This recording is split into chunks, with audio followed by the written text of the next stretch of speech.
Now let's talk about experimental error.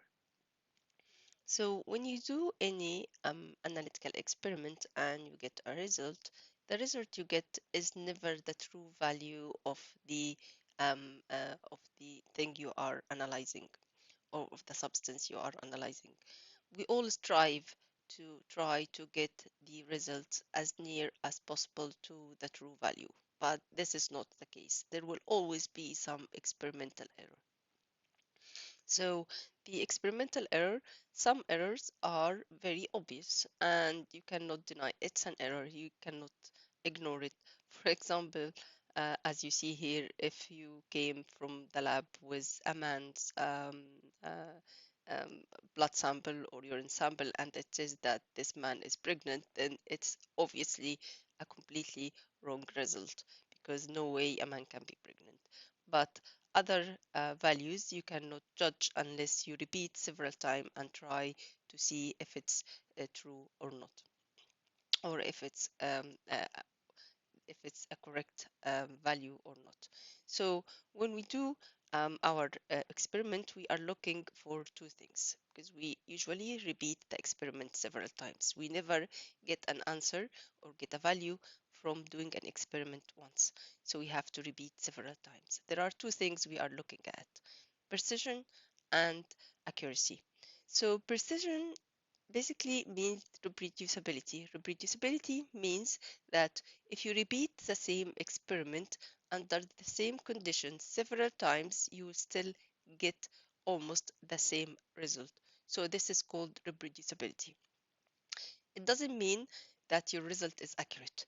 It doesn't mean that the value you get is actually correct, but it just means that this method is reproducible. Whatever the result you get from this method, it's going to be around the same value. This is called reproducibility. So what about this is called precision.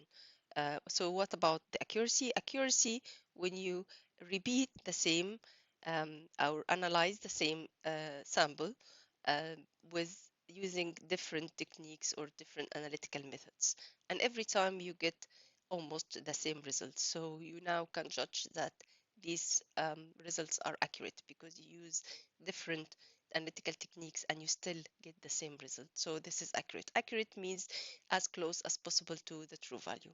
So let's look at these few figures at the bottom here. So if the point in the middle here represents the true value of anything, of any value of any analytical method we are trying to get. So the x's here represent the values we get from our experiment. The first one, all the values are very close to the true value, so it's very accurate. And also all the values are very close to each other. So there is also a high precision. So this, the first one, has high precision and high accuracy.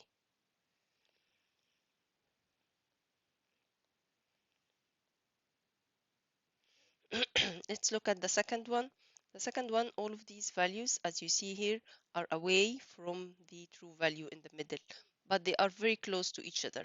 So there is high precision because when we repeat it every time we get the same result, but there is very low accuracy.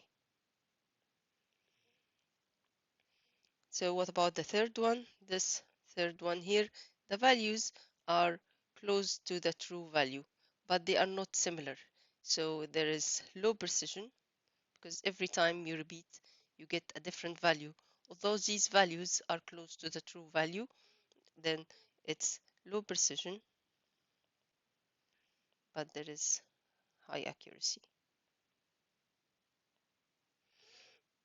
The last one here, all the results are completely different. They are completely away from the true value in the middle, so there is low precision and low